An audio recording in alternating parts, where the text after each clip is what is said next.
Dibuka apa? Rahasia dok. Bentuknya pokoknya pengen sesuai keinginan ya. Kalau ingin frekuensi comes-nya lebih sering, kita bisa namanya unhooding. Bisa dok. Dikelupaskan. Besok saya kesana dok. Jadi bisa dibikin kayak gitu terus permintaan ya. Iya, dikelupas. Tapi mungkin ada kan yang ini kan ada kacang nih, ketutup terus. Iya. Sehingga kemungkinan terpapar dan tersentuh itu kecil.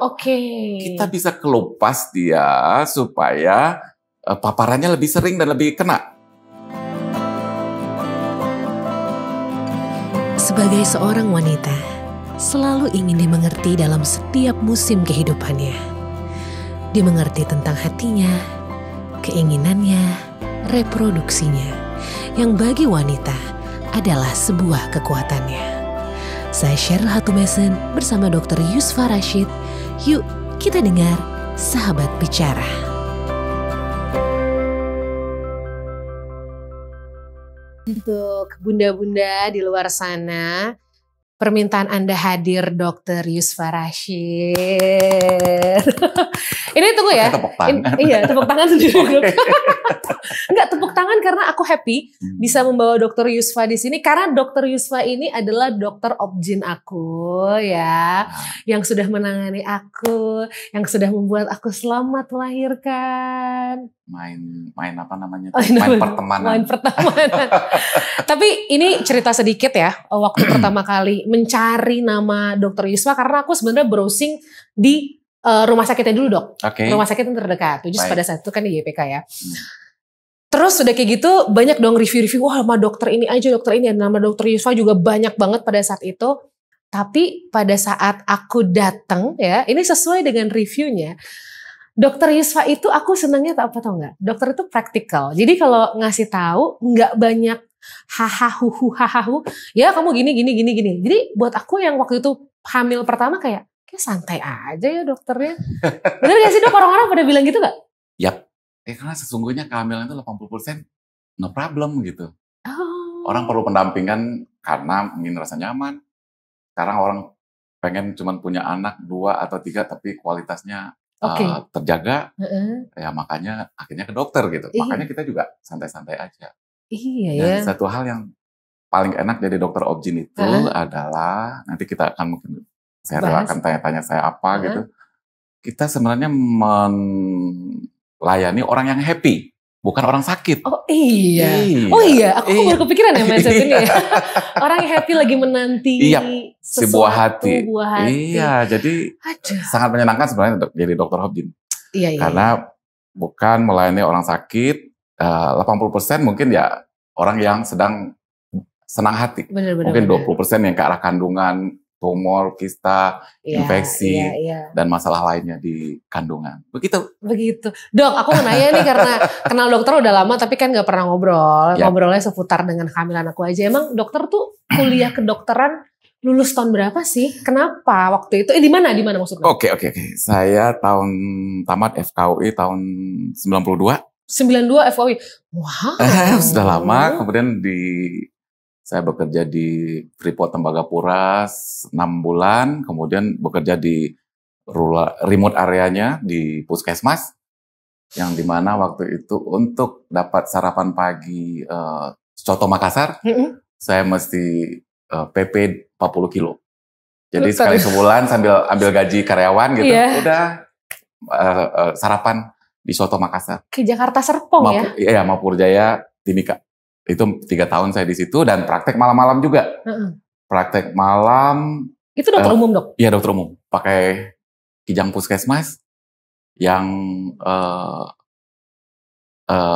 kap bensinnya di dalam pakai jirigen.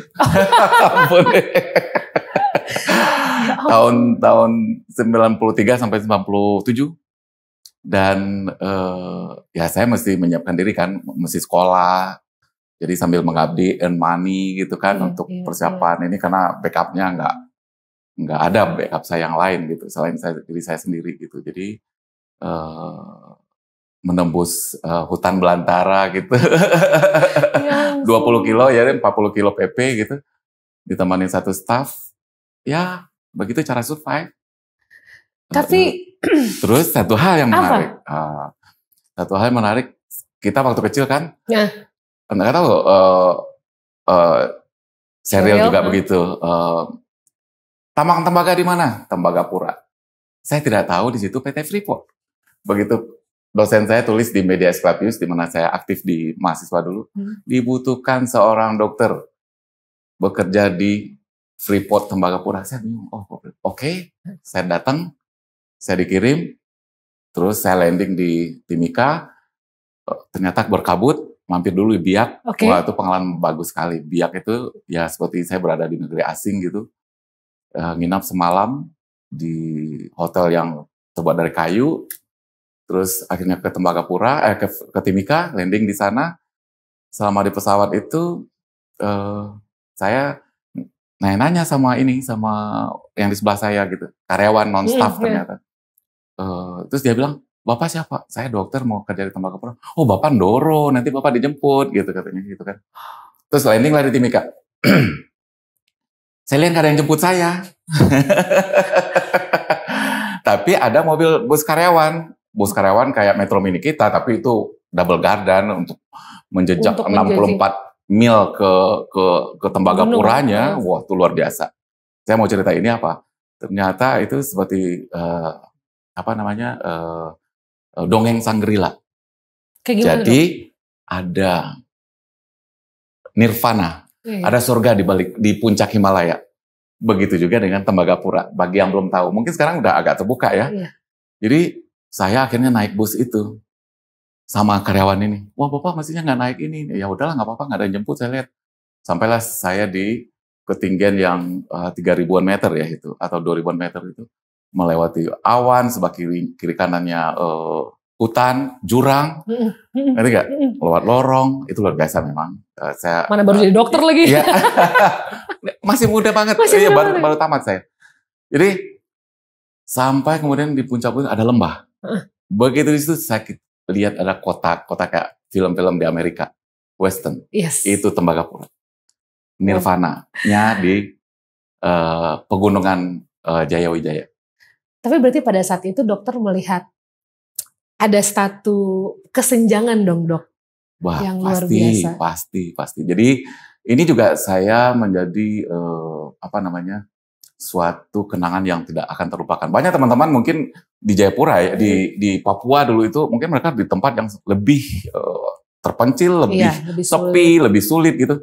Tapi yang saya alami juga cukup ya bayangkan saja tadi saya masih PP 40 kilo untuk mencapai Soto Makassar aja gitu kan gitu. Jadi lewat hutan dan waktu itu kan masih ada kelompok separatis ya. Terus ya saya menikmati saja gitu, mencoba menikmati dan berusaha untuk melihat ya. Begitu di sana tuh saya menyadari bahwa satu yang sangat berkesan adalah bagaimana bumi ini diciptakan oleh Tuhan dalam kondisi originalnya. Itu saya temukan di Papua. Indah banget. Ada burung yang kita tepuk tangan dia juga ngangguk-ngangguk. Ketemu ular melintas di jalanan. Kalau lagi hujan dia naik ke tempat yang kering. Jalannya lebih kering. Jadi saya berhenti dulu kasih dia lewat. Buaya. Wah, pokoknya emes. Jadi dari masyarakat yang masih kapiri istilahnya, kadang-kadang mereka tidur di pantai, makan-makan ikan dan bersenang-senang, anak-anak dibawa untuk bolos sekolah gitu, masih ya sangat-sangat inilah secara ekonomi ya, dengan nirvana yang ada di Tembagapura. Coba bayangkan. Sesuatu yang kayaknya buat mereka tuh ya itu. Jadi bagi saya tuh puncak sama bawah tuh udah saya lihat semua gitu. Tapi Dok, apa yang menyebabkan dokter itu pengen atau ingin menjadi dokter? Panggilan kah atau apa at the first time? Saya sebenarnya dulu waktu SMA saya mau karena ada contoh di keluarga saya. Ada kakak yang tamat di ITB, yang satu lebih duluan di FKUI. inilah udah tamat 5 tahunan, ini baru setahun, tapi secara ekonomi yang engineer udah lebih mapan duluan. Jadi saya ambil, waktu itu kan lagi musim ada PMDK undangan. Saya ambil yang pertama ITB, Teknik Industri, yang kedua saya ambil kedokteran UI, dapatnya kedokteran UI. Padahal pengennya yang mapan duluan nih. Nggak tahu deh, tapi jalannya di sini. Oh gitu. Jadi dapat pilihan kedua, tapi happy sih. Ada beberapa kakak, ya sepupu, ponakan yang juga di dokter gitu. Jadi jalan ini memang mungkin harus dilestarikan oleh keluarga gitu, karena ada sisi baiknya di sini gitu. Kita bekerja sekaligus merawat kemanusiaan. Maksudnya gimana tuh dok merawat kemanusiaan? Ini nih, oke. Setelah saya masuk dengan susah payah waktu itu, saya tinggal di tempat kakak gitu, menjauh kan di Bintaro. Akhirnya saya pindah ke asrama UI di Datsinapati. Iya. Itu bangunan. Ada 2 bangunan Rusia di Jakarta. Salembas itu? Romangun. Oh, Romangun. Depan lapang golf. Ada 2 bangunan Rusia di Jakarta, mungkin Indonesia kali. Yang begitu kokohnya. Asrama Datsinapati dan Rumah Sakit Persahabatan. Okay. Itu kalau lihat gedungnya, keren, gagah gitu. Ya, jadi awal-awal itu, jadi 6 bulan saya udah masuk asrama penghuni gelap. Karena nggak boleh sebenarnya tahun pertama, karena bisa terancam DO gitu. Oh, gitu. Jadi senior-senior saya SMA begitu baik sama saya, thank you, menyeludupkan saya untuk jadi penghuni gelap. Terus pada tahun pertama itu ada kuliah namanya Ilmu Budaya Dasar. Di situ dikatakan bahwa, hey, kalian mahasiswa kedokteran, kalian sebenarnya punya pekerjaan yang misinya cukup berat dan boleh kalian pikirkan. Oke. Apa itu? Ya dia bilang, kalian ngurusin orang sakit. Dan sakit itu adalah suatu kemanusiaan yang terluka. Wah, saya kaget di situ. Itu masih terngiang-ngiang masa itu. Sampai Ilmu sekarang? Budaya Dasar ya. Itu terngiang-ngiang bagi saya sebagai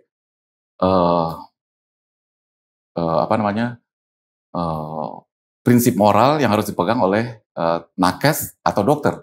Bahwa sakit itu adalah suatu kemanusiaan yang terluka. Saya mungkin agak kehilangan aura itu sekarang kan saya dokter kandungan, kayak serial kan datang happy-happy, mas saya lagi hamil gitu kan. Iya. Yang sakit berat tentu jarang gitu. Tapi teman-teman sejawat yang dokter anak, dokter penyakit dalam, dokter paru, dokter ortoped ya, dokter hematologi gitu dengan kanker apa segala macam gitu kan. Berhadapan dengan pasien-pasien disebutnya kemanusiaan yang terluka, saya pikir benar juga gitu. Kemanusiaan terluka artinya orang datang ke kita di saat dia butuh pertolongan, dan pertolongan nggak bisa dibeli, sehat nggak bisa dibeli. Dia punya duit pun dia tidak bisa beli itu gitu. Nah, apalagi di negara kita ini kan tidak semua orang mampu untuk membeli kesehatan, jasa kesehatan. Tidak semua orang mampu, apalagi membeli sehat tidak bisa dibeli. Betul. Itu harus dijaga kan gitu. Nah. Orang datang dalam keadaan sakit, butuh pertolongan dengan membuka semua apa yang ada di dirinya, harga diri, rahasia, suatu yang semua yang privasi dalam keadaan tidak berdaya, ngerti gak? Iya. Beruntung dia orang mampu, mungkin ada balance dengan fasilitas kesehatan yang dia temukan, tapi coba masih banyak di seluruh Indonesia ini orang-orang yang mungkin kurang mampu datang dengan keluhan itu. Kalau nakesnya tidak memahami ini sebagai misi dia, bahwa ini suatu yang datang ke dia ini adalah kemanusiaan yang terluka. Orang sedang sakit, butuh pertolongan, tanpa daya lagi, tidak mampu lagi. Ngerti nggak? Kalau itu seandainya tidak dilayani dengan baik, itu berarti menghina kemanusiaan. Jadi maksud saya itu, misinya adalah sakit itu adalah kemanusiaan yang terluka, nakes itu menolong sebuah kemanusiaan yang terluka. Di samping itu dia memuliakan manusia dan memuliakan dirinya sendiri akhirnya. Kan itu mestinya. Ini yang perlu saya ingatkan ke teman-teman. Ini dalam sekali dok. Karena aku rasa profesi-profesi seperti nakes itu bukan cuma sekedar cari uang. Karena uang iya karena sebagai profesi. Tapi kalau bukan panggilan hati, Ya, aku rasa enggak sih. Karena walaupun dokter bilang kehilangan aura itu karena dokter obgyn, tetap dok. Tetap sih. Masih banyak di daerah-daerah keluarga saya sendiri gitu. Untuk menemui dokter itu seperti menemui dewa gitu. Banyak stepnya dan tidak bisa komunikasi dua arah. Dua arah, hanya melaporkan dan terima. Jadi ini tuh autokritik sih buat sejawat-sejawat gitu. Bahwa kita bukan dewa, kita malah harus menyadari bahwa dokter, nakes ada karena pasien. Kalau tidak ada pasien, nggak ada nakes. Kalau semua orang sehat, apa perlunya dokter atau nakes gitu? Kan gitu. Jadi patient focus itu adalah mereka, karena mereka kita ada. Nah, cuman kan memang strata ekonomi, strata pendidikan masih banyak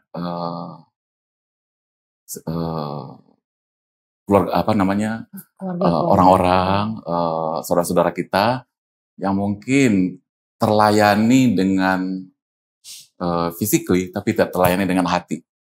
Ya ini keluhan-keluhan kalau misalnya menggunakan kartu-kartu sosial, banyak yang bilang katanya segala macam lah ya. Tapi banyak juga ya dok ya, kalau kita lihat orang-orang yang terbantu dengan mungkin kita sebut BPJS atau apapun itu, sangat terbantu sampai mereka tuh ada dokter-dokter juga yang kan mereka kalau BPJS juga tidak dibayar sesuai dengan yang iya kan dok, tapi mereka masih mau mengambil itu gitu kan. Berarti ini menurut aku adalah harus panggilan, kalau enggak mana mau sih dokter. Nah ini juga saya mungkin saya merasa kalau masih muda aja gitu, padahal saya udah termasuk yang senior gitu. Ngerti gak sih? Kenapa?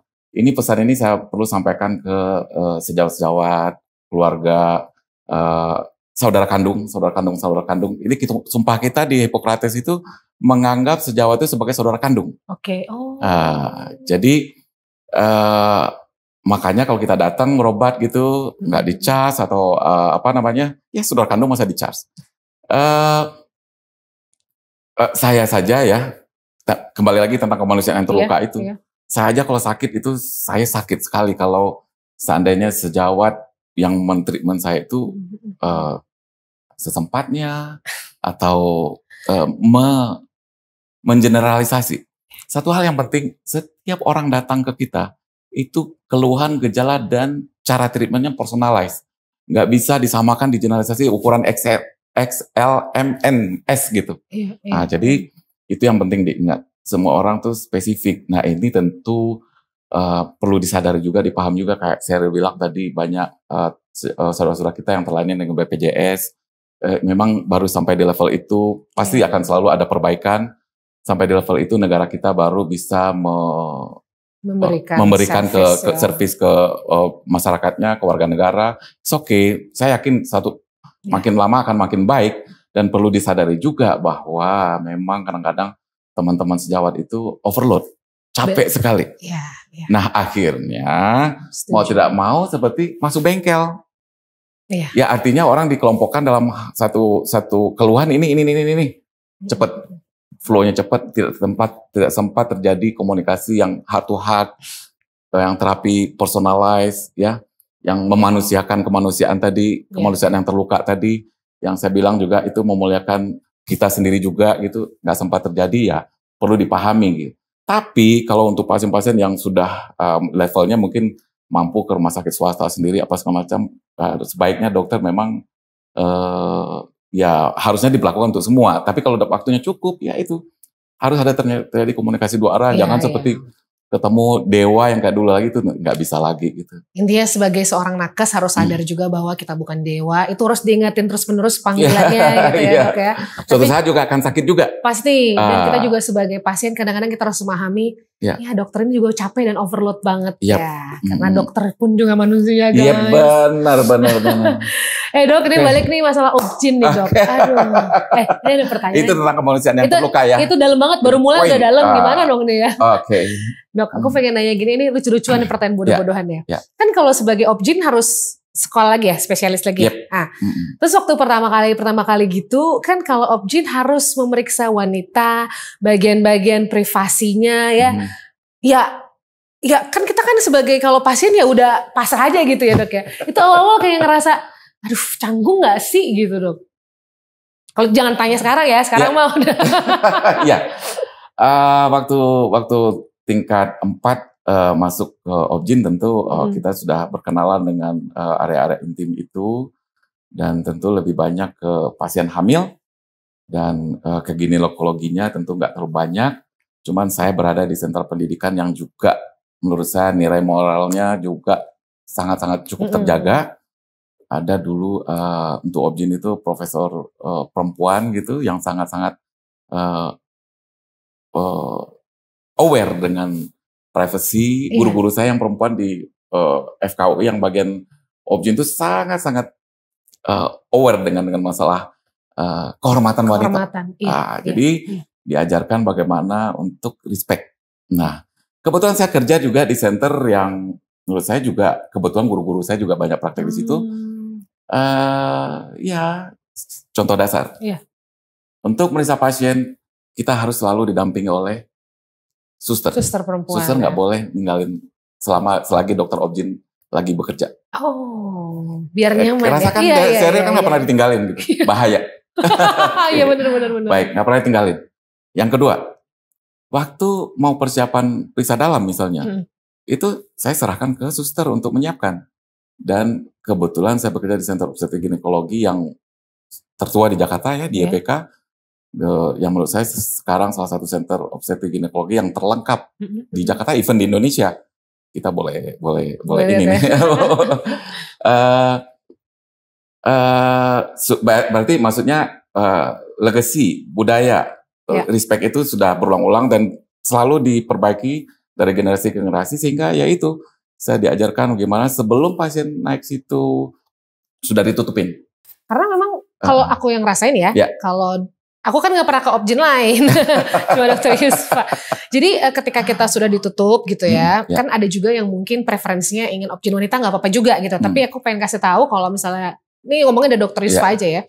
Ketika sudah ditutup dan dokter udah melihat dan ataupun melakukan misalnya pengecekan apapun gitu ya, dokter berusaha untuk tidak melihat kalau nggak harus melihat. Betul. Itu memang begitu ya. Dan kayak mukanya flat aja gitu dok. Badak kan mukanya. Iya, mukanya kayak ya udah ya poker face aja ya nggak berubah. Iya. Itu menunjukkan respect terhadap si pasiennya juga. Iya. Jadi udah ditutupin sama suster baru saya periksa dan kalau kita mau WC dalam, pernah di WC dalam nggak? Pernah. Yang masukin siapa? Suster ya? Iya. That's the point. Saya ajarin suster cara memasukkannya. Even mereka masih gadis mungkin gitu kan gitu. Ini lucu. Iya. Oh iya. Even mereka masih gadis, saya ajarin mereka cara memasukkan dan mengeluarkan. Dan diajarkan juga ternyata ini notice suster saya, suster Mariam gitu notice. Dokter di YPK itu kan dokter dulu mengajarkan begini. Dan dokter Bambang Karsono juga mengajarkan begini. Bahwa pasien nggak perlu melihat probe USG transvaginal itu waktu dimasukin dan sesudah dikeluarkan. Kan takut juga dok. Horor juga. Iya horor dan nggak perlu juga kan gitu. Itu hal kecil. Hal kecil dimana membuat nyaman, membuat respect, membuat bahwa kita pro. Iya, benar. Aku setuju banget. Setuju. Oh dia tebelak-belak. Setuju. tapi jadi hal kecil yang memang ini yang sudah diajarkan sehingga semuanya berlangsung nyaman, aman dan full of respect. Full of respect itu penting ya karena ketika kita datang ke dokter, mostly dokter Objin ya, rasa nyaman tuh harus didapatkan dulu karena kalau nggak bakal balik lagi. Baik, betul ya. Karena sangat privacy sekali. Iya benar. Tapi sekarang aku lihat nih ya dokter tuh berubah loh daripada dokter yang lalu. Aku kan ke dokter tahun 2015 ke 16 ya 17 gitu ya. Oh udah lama. Tapi sekarang tuh dokter berubah. Sekarang tuh sosmednya penuh job-jobin hal yang kayaknya tuh pertanyaan netizen ya nih job-jobin. Iya maksudnya bukan hal yang kayak dalam banget, justru hal-hal pemula yang kayak pertanyaan gini, dok kalau hamil boleh nggak makan durian? Itu kenapa dok tiba-tiba sosmed dokter lagi gencar-gencarnya untuk karena saya pikir setelah saya pandemi terjadi perubahan dalam pekerjaan, kemudian juga terjadi tentu kita masih down gitu, masih sedikit belum normal lagi gitu. Dulu waktu sebelum pandemi kan katanya 1 juta umat gitu, tapi tiba-tiba kok di samping itu kompetitor juga tambah banyak kan gitu. Nah saya merasa sayang sekali. Kenapa? Saya bekerja, kembali lagi saya bilang, bekerja di Center Obstetrik Ginekologi yang terlengkap di Jakarta, even di Indonesia. Kalau saya nggak berani bid ini gitu, biar kita buktikan gitu. Kenapa? Semua subspesialis ada. Harusnya setiap masalah tentang perempuan apapun itu selesai di tempat saya bekerja. Kenapa? Saya bisa refer ke senior, tanya ke sebelah, tanya ke subspesialis yang lain, dan pasien dapat alur yang jelas kemana harus dikirim, kemana harus itu. Jadi itu sangat membanggakan saya bilang sekaligus tantangan bagaimana mendeliver ini ke masyarakat, bahwa ada tempat bertanya untuk memastikan keluhan mereka. Misalnya serial lagu, wah saya digini-gini dok, boleh nggak? Ini datanglah. Mungkin jadi tempat second opinion atau third opinion sebelum untuk mendapatkan keyakinan dalam sebuah keraguan. Nah, jadi itu yang menyebabkan saya akhirnya mencoba mendeliver apa yang saya punya ini di lingkungannya, di environment, di society kerjaan saya, ini saya untuk masyarakat tahu gitu, ada tempat bertanya gitu. Nah, akhirnya iseng aja coba sharing gitu. Ternyata responnya cukup bagus ya, even mungkin boleh disebut sedikit luar biasa gitu.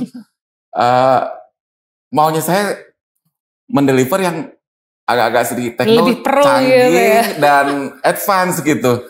Bisa kita ngomong tentang endoskopi, kita ngomong tentang hysteroskopi, kita ngomong tentang wellness pasca reproduktif, itu sekarang lagi in. Termasuk sampai estetik ginekologi gitu, orang udah kebutuhan luxury. Oke, ntar kita seri juga pernah. Gitu. Jadi infertility gitu, karena saya dulu cita-cita dari pendiri itu adalah menjadikan rumah sakit itu jadi center kesehatan perempuan dan anak terbaik di Jakarta, even di Indonesia. Jadi saya punya misi untuk mewujudkan itu dan terjadi. Dengan topping ada IVF-nya. Karena selama ini kita kirim-kirim kan. Dan satu lagi ada urogen center yang postnatal, reproduktif wellness ini yang sekarang jadi kebutuhan buat perempuan. Tentang pelvic floor, tentang organ panggul, tentang kenyamanan di usia pasca beranak, hamil, beranak, dan yes, itu tetap nyaman, tetap bugar, tetap merasa mesra dengan suami gitu. Udah sampai di sana kita. Begitu saya posting, ternyata follower saya banyak kan usia 25 sampai 35 tahun. Yang mau beranak, dok. Beranak. Akhirnya saya sibuk memposting yang remeh-temeh. Yang light casual ya. Yang light casual dan tapi lucunya saya jadi refresh gitu. Itu dasar dari kebidanan dan kandungan. Saya jadi refresh, akhirnya saya IG live dengan bidan. Itu bidan Yesi, bidan aku yang mengajarkan, terus aku baru serius. Gitu. Iya, yang mengajarkan aku bisa melahirkan tanpa teriak-teriak. Keren. Halo bidan Yesi. Sama bidan Jamila juga. Ternyata ada pasien saya juga. Banyak pasien dokter yang kesini dok. Wah, saya jadi refresh lagi. Bidan adalah mitra strategis dokter kandungan. Waktu saya lagi ngambil program spesialis, saya praktek di bidan, bantuin bidan, dari situ bisa struggle, survive untuk bisa lulus jadi dokter kandungan. Jadi I love you bidan. Jadi nggak ada ini ya, kan ada orang bilang. Mereka ada jatahnya sendiri. Ada batasannya sendiri, kita juga ada batasan sendiri. Jadi kita mitra strategis yang saling support. Jadi udah lama saya meninggalkan bidan. Jadi begitu ke bidan Yesi kemarin, begitu ke bidan Jamila gitu, saya refresh lagi. Ternyata mereka lebih keren sekarang. Advance ya. Mereka banyak banget. Iya. Mereka lebih paham tentang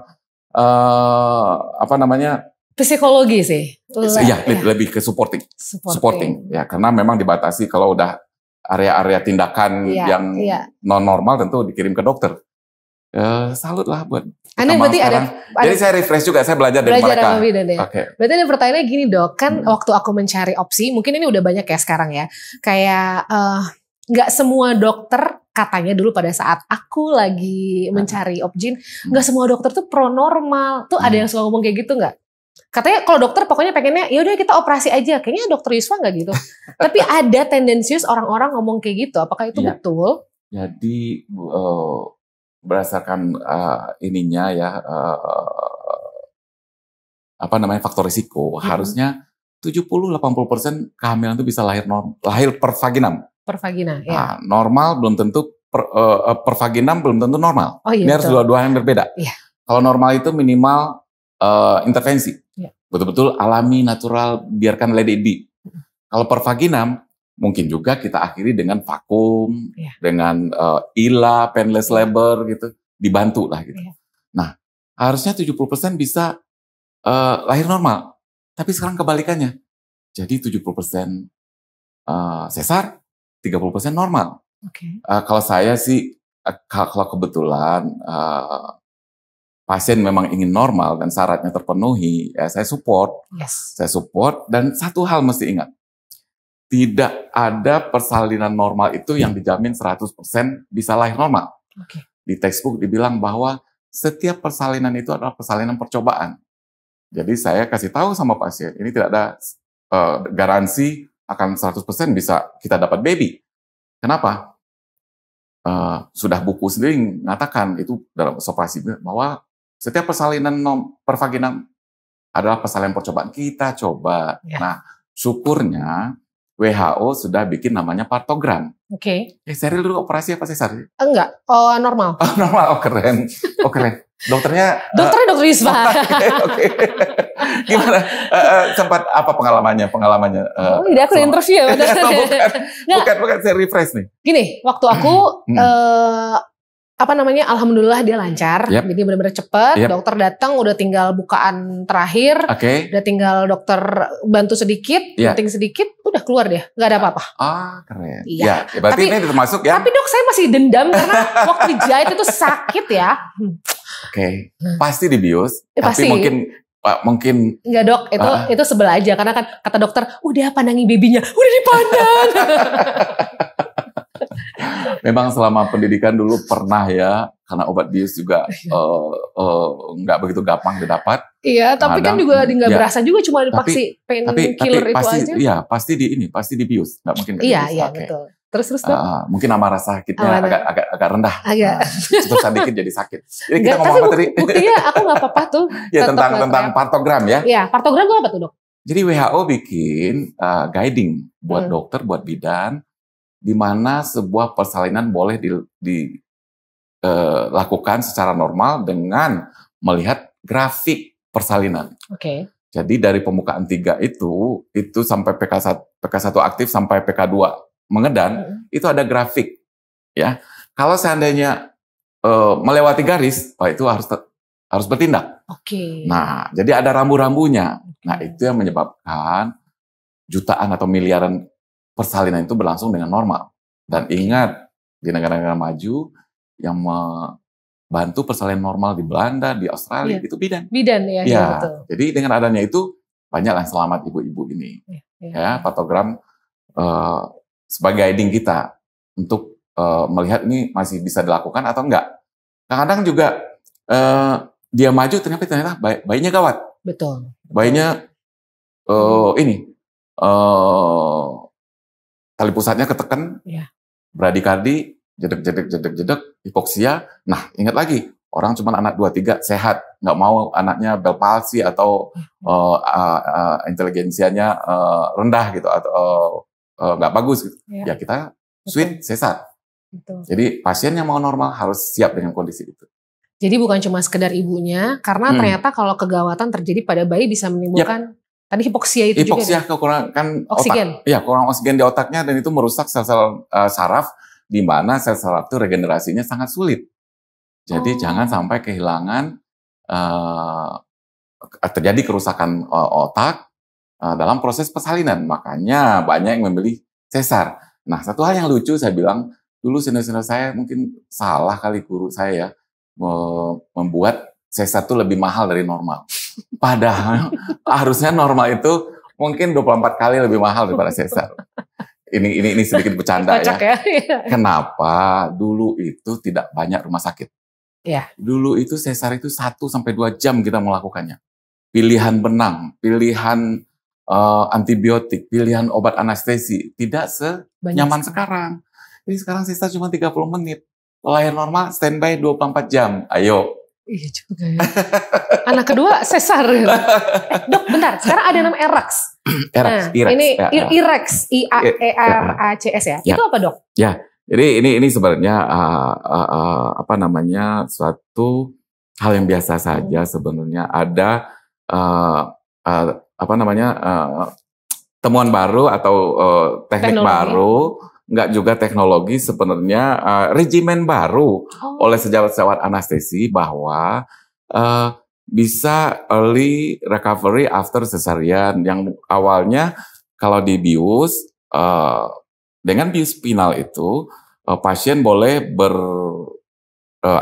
bangun dari tidur 24 jam. Nah, kenapa kalau bangun sebelum itu bisa pusing, mual-mual karena obatnya bisa naik ke atas. Obat biusnya. Nah, kalau sekarang dengan teknik baru ini, teman sejawat anestesi itu memakai jarum yang lebih kecil, iritasi pada nerve, pada tulang belakangnya lebih sedikit. Itu yang pertama. Yang kedua, obatnya regimennya lebih mungkin short action ya, tidak 24 jam itu atau tidak lama gitu, tidak long acting. Jadi menyebabkan mungkin 6 jam kakinya udah bisa bergerak. Dan pasien bisa bangun, gitu. Samping itu langsung disubstitusi dengan painkiller yang lain. Ya. Jadi itu IRAK hanya perubahan itu saja sebenarnya. Berarti sesuatu yang simple, tapi namanya heboh. Ya, tapi di banyak rumah sakit semua persalinan sesar yang berencana sudah lakukan IRAX. IRAX semua. Ya, IRAX. Berarti sekarang dulu dari 3 jam sekarang bisa dilakukan 30 menit sesar. Iya. Jahitannya juga semakin bagus ya, Dok ya. Karena pilihan benang juga. Pilihan benangnya ada ya. Iya, lebih banyak ada benang yang bisa diserap oleh kulit gitu. Ya, dulu kan benangnya harus cabut. Berapa jahitan, Dok? Ya, kan gitu dihitung satu. Termasuk yang Sheryl dulu jahit berapa jahit? Enggak, aku nggak mau nanya. Soalnya kalau misalnya nanya sama dokter pasti nggak dijawab ya. Berapa jahitan ya, aman. Iya, dulu itu satu-satu karena benangnya dulu dicabut. Makanya ada istilah berapa jahitan. Kalau sekarang benangnya ditinggal menyerap, dan jadi diserap. Jadi mau diobras, mau di apa juga jangan usah dipikirin. Jadi Bun jangan takut berapa jahitan lagi ya Bun. Karena dia menyerap ke dalam kulit ya. Betul. Iya sih Dok, betul sekali. Dok, ini mungkin pertanyaannya gini. Kalau anak-anak sekarang tuh mempersiapkan pernikahan itu siapin venue-nya. Ya siapin pasangan pasti ya. Siapin venue-nya, siapin ini, siapin ini. Tapi lupa, perlu gak sih kita tuh kalau mau menikah, kita cek dulu nih. Ya ini ada di reel saya juga ada 7 tips buat pasangan yang pre-conception. Pre-conception screening. Yang pertama kenali pola haidnya. Kalau pola haidnya normal, Anda aman. Jadi artinya apa? Perempuan yang normal 12 kali haid selama setahun. Kenapa haid? 2 minggu sebelum haid terjadi ovulasi. Subur. Nah kalau dibuahi, probabilitas untuk hamil dalam setahun itu 12 kali. Tapi kalau haidnya jarang, cuma 4 kali atau 8 kali dalam setahun, artinya ada masalah. Yaitu yang kita sebut PCO mungkin atau hyperprolaktin gitu. Artinya dia ovulasinya nggak tiap bulan. Probabilitasnya lebih rendah. Itu dulu, kenali haid. Kalau haidnya aman, normal, oke. Kemudian kenali penyakit-penyakit dulu. Di keluarga ada penyakit autoimun nggak? Ada thalassemia nggak? Ada alergi nggak? Ada penyakit infeksi misalnya hepatitis. Ada penyakit paru atau penyakit jantung misalnya. Terus kemudian yang ketiga tentu campur teratur. Ya, jadi kalau mengenal kapan suburnya, ya campur teratur di 2-3 kali seminggu pada saat subur tersebut. Jadi ada nanti silahkan aja serial. Iya, dan satu hal yang kadang di medsos ini komen dari, makanya saya lanjutin gitu kan, sebenarnya ini iseng-iseng aja, maka saya lanjutin, ini pasien-pasien favorit saya pada komentar, dokter menerangkannya itu bisa diterima akal dan nyaman di hati gitu. Wah, ini gift nih saya bilang gitu. Saatnya untuk berbagi dan saatnya untuk sharing, anggap aja amal ibadah gitu. Iya dong. Dan itu ternyata banyak follower-follower itu mereka yang berasal dari kalangan menengah ke bawah juga, yang juga nggak bisa akses. Kembali lagi saya bilang di tempat dia mungkin ketemu dewa gitu kan, nggak bisa omong dua arah gitu. Nah kita layani di situ. Jadi seperti saya sendiri kaget kadang-kadang bisa saya menceritakan misalnya apa bedanya tim prep dengan HPP DNA? Oh kalau tim prep HPP DNA dengan pap smear, saya kaget dengan kata-kata saya sendiri bahwa kalau pap smear itu seperti lihat telur ceplok. Kalau kuningnya udah lebih besar dari putihnya dan mulai tidak bulat gitu, wah itu udah mulai ke arah lesi precancer. Terus kalau tim prep HPP DNA, kuningnya itu di take out. Dilihat ada DNA HPV nggak di situ. Dengan itu mereka, oh iya, pantas lebih mahal gitu. Kan gitu, iya, jauh lebih mahal. Pap smear dibanding gitu. Pap smear lebih mahal ya? Enggak, tim prep lebih HPV DNA. Ya itu salah satunya yang saya sendiri kaget saya bisa menyampaikan itu dengan gitu gamblangnya. Iya benar. Ini tadi ngomongin HPV. Aku ingat dokter selalu mengingatkan pasien-pasiennya, terutama juga waktu itu aku untuk udah belum? Ya. Apa namanya? Pap smear, vaksin HPV. Nah nih dok, jujur nih menurut aku kayaknya gerakan di Indonesia untuk sadar si HPV ini masih harus dibanyakin lagi. Udah mulai sih, karena sekarang juga udah gratis ya untuk yang umur 12 tahun dari pemerintah. Iya, baru program, DKI. Iya, baru DKI. Oh ya dong, seluruh Indonesia untuk vaksinasi. Penting banget ya dok. Iya. Jadi di luar negeri kayak misalnya Amerika gitu, Australia gitu. Itu katanya yang pernah saya dengar itu cancer cervix itu bisa turun 70%. Karena mereka memberikan vaksin gratis sama perempuan di negaranya. Karena vaksinnya vaksin rekominan itu adalah vaksin yang teknologi tinggi, agak tekno. Bukan kuman yang dilumpuhkan kayak COVID, yang bisa bikin demam apa segala macam. Kalau ini adalah protein yang mirip virus, tapi antibodinya sama dengan virus aslinya itu sendiri gitu. Jadi agak mahal memang. Bisa 800 sampai 3 juta gitu kan gitu. Jadi ini masih masalah besar buat kesehatan kita, bahwa kalau nggak salah saya cakupan pap smear ini kita mungkin baru 17%. Jadi kalau ada usia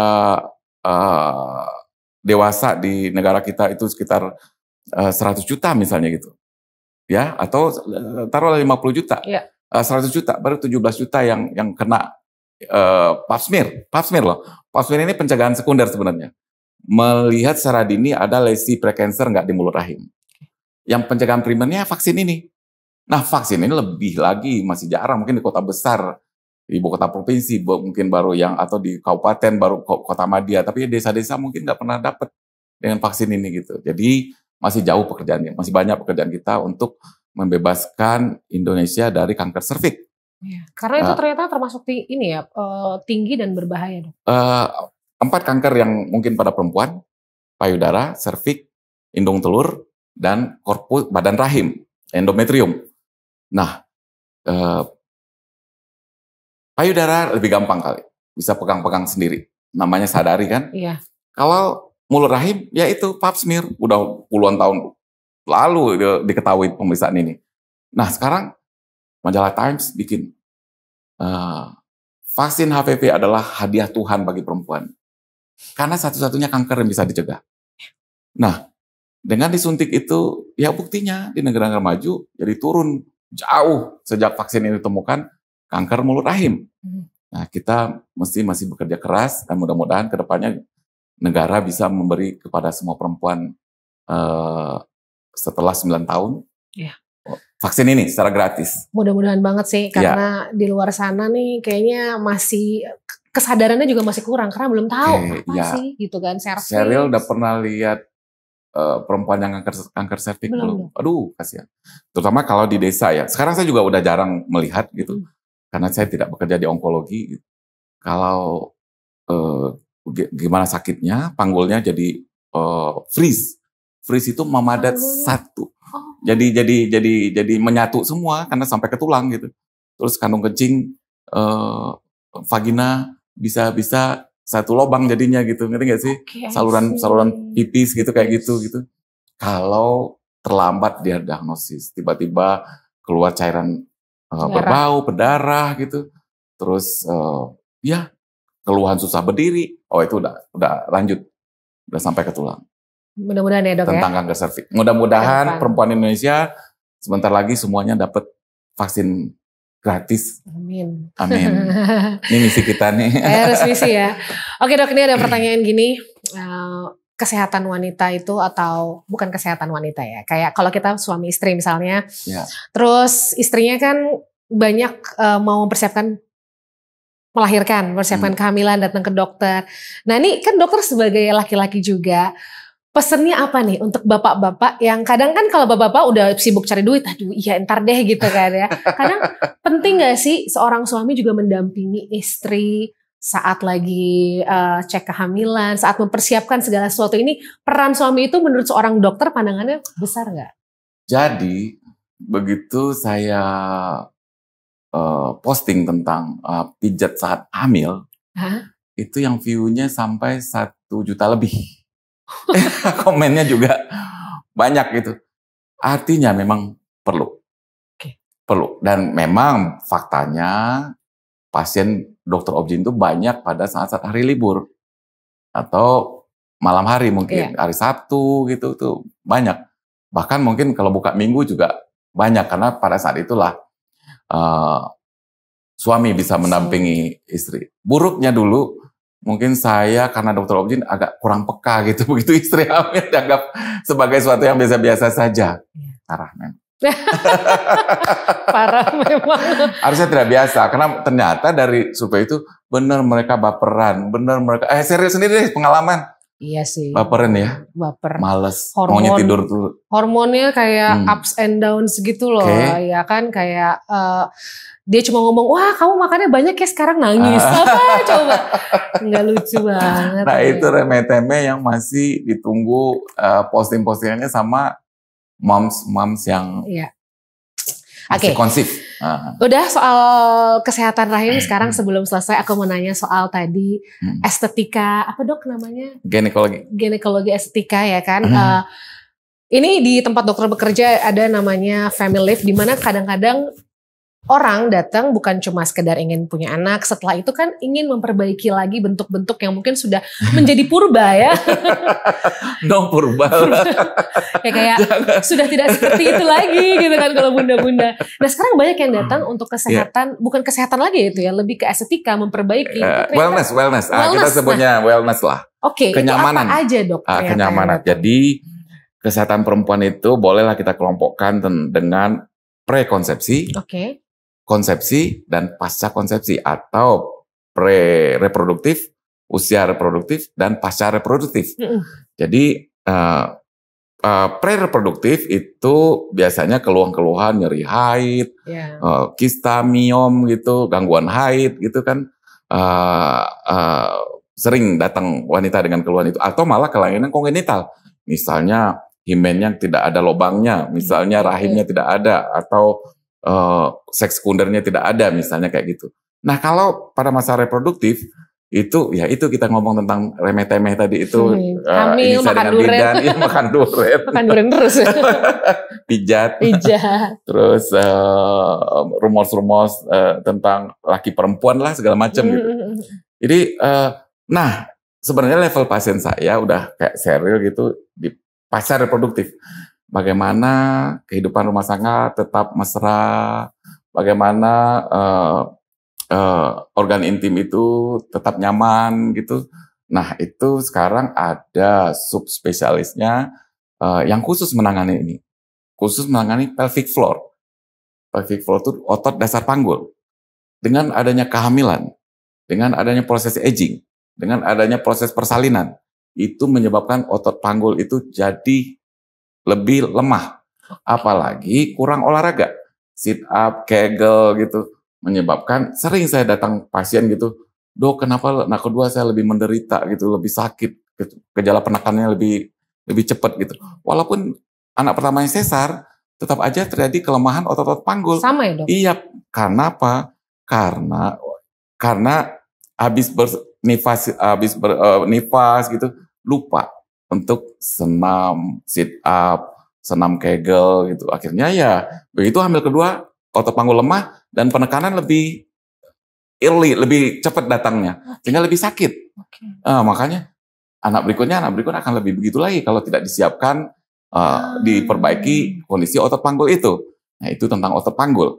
Jadi ada kursi Kegel, ada alat yang ditaruh di organ intim untuk menguatkan otot-otot panggul.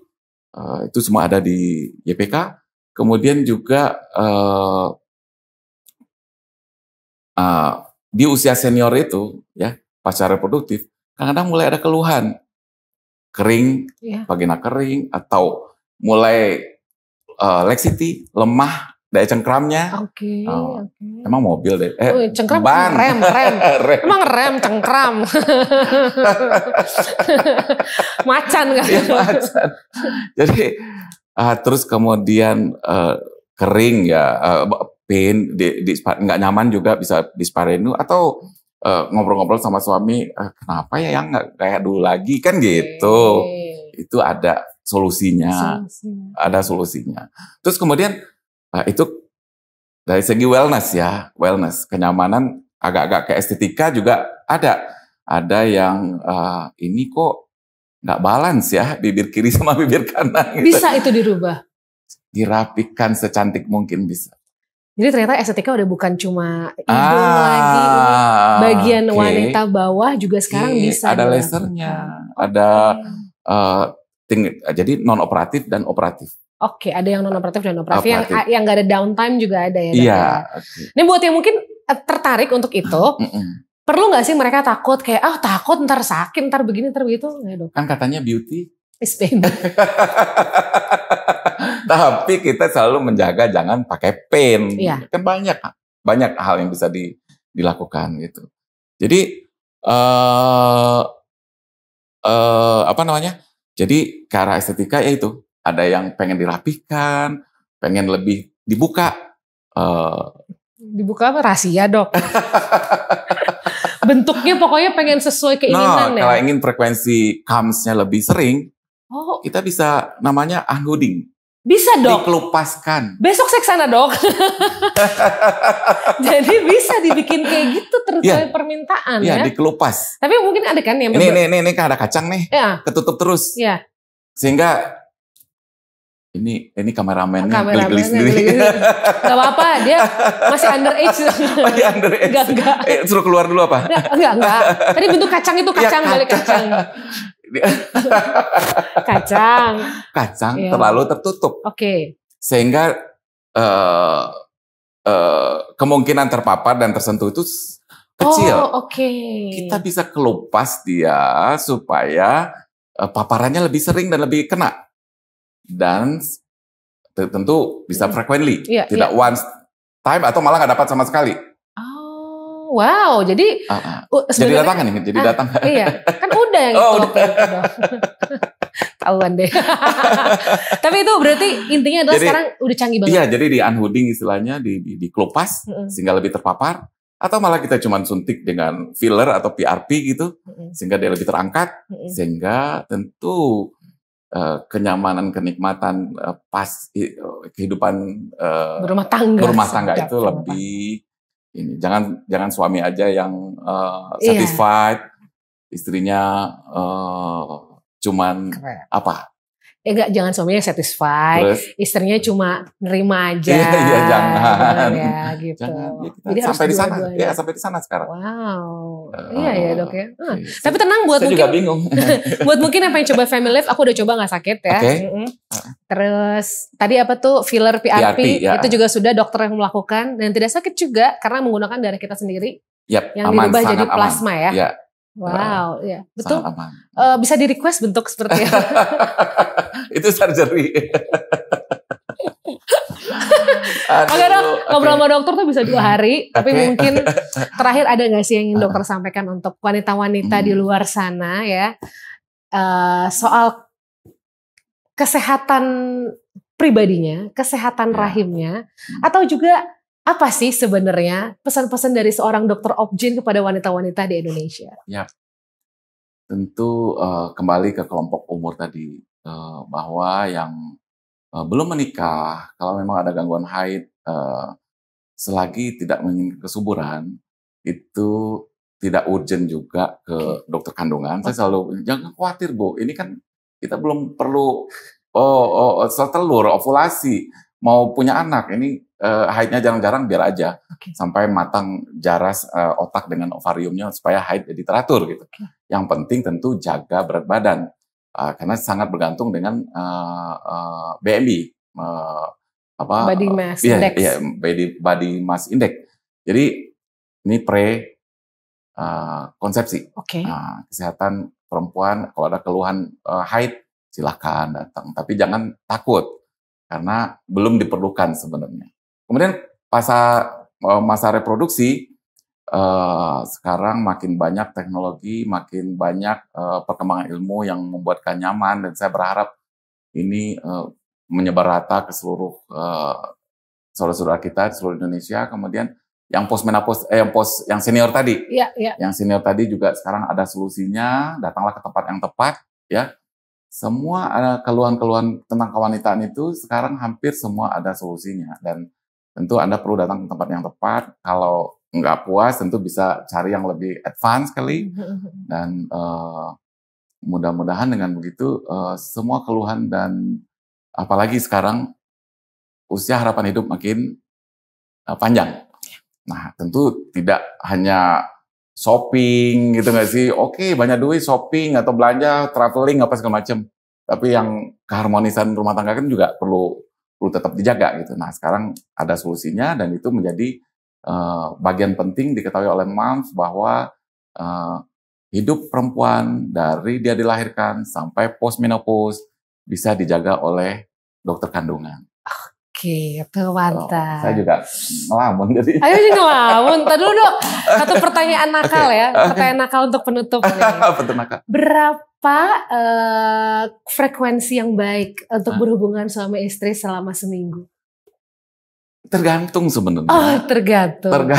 Tergantung kesempatan, tergantung keinginan. Tapi untuk suatu keluarga yang sehat, maksudnya suami istri yang sehat, yang harmonis, itu mestinya terjadi 2 kali ya dalam seminggu. Kalau sangat menginginkan keturunan, tentu di saat subur, kembali saya bilang minimal 3 kali seminggu. Dan tentu untuk yang senior gitu ya, wah itu ya penting ya. Tuh, penting. Dijawab sendiri. Udah main kesini ntar makin panjang tuh ya. Saya nggak jawab itu deh. Itu yang saya bilang, sedalam apa cinta itu, sedalam apa maksudnya keharmonisan hubungan itu. Dan kalau ada hambatan di sana, harusnya bisa dibicarakan berdua baik-baik, itu jangan dibiarkan mengendap. Kemudian kalau memang ada problem yang perlu diajukan ke dokter, mestinya ada solusinya gitu. Gitu serial. Betul. Happy moms. Until senior. Happy menikah walaupun sudah berusia lanjut tetap masih mesra. Oke, ya amin. Gitu ya bahasanya ya dok ya. Terima kasih dokter Yuswa. Jadi treatment apa lagi habis ini? Ini cerita ini saya peruntukkan buat 3 darah saya. 3 darah. Noni, Jenny, Ola. Boleh. Mereka perempuan. Aku tahu dokter ini punya, sebelum selesai dokternya punya 3 anak perempuan. Yang satu mau jadi dokter juga kalau nggak salah. Dok, ini benar. Dokter diingetin kata-kata terakhir. Apa yang pengen dokter sampaikan ke your princess? Oke, this Papi Journey. Mereka nggak banyak sempat tahu gitu, karena saya juga telat kan menikahnya gitu. Bagaimana berjuang ke Timika, Papua, bagaimana mau ngambil spesialis gitu, bagaimana struggling ini, dan tadi garansinya ladies take care of the woman all the time. Oh, mereka taunya itu ya. Yep. Your dad take care of woman all the time. So sweet. So sweet. Aku terharu loh itu loh. Lady take care of the woman all the time. That's a good. Thank you banget Dokter Yusfa. Semoga Dokter Yusfa terus memegang prinsip-prinsip yang dokter bilang nakes bahwa menjaga sakit itu adalah kemanusiaan yang terluka. Dan memuliakan orang sakit itu artinya memuliakan diri kita sendiri. Kita juga manusia kan. Thank you Dokter Yusfa Rashid. Thank you Sheryl. Mudah-mudahan ini sampai ke masyarakat luas dan bisa diambil manfaat baiknya. Pasti. Thank you ya. Sip.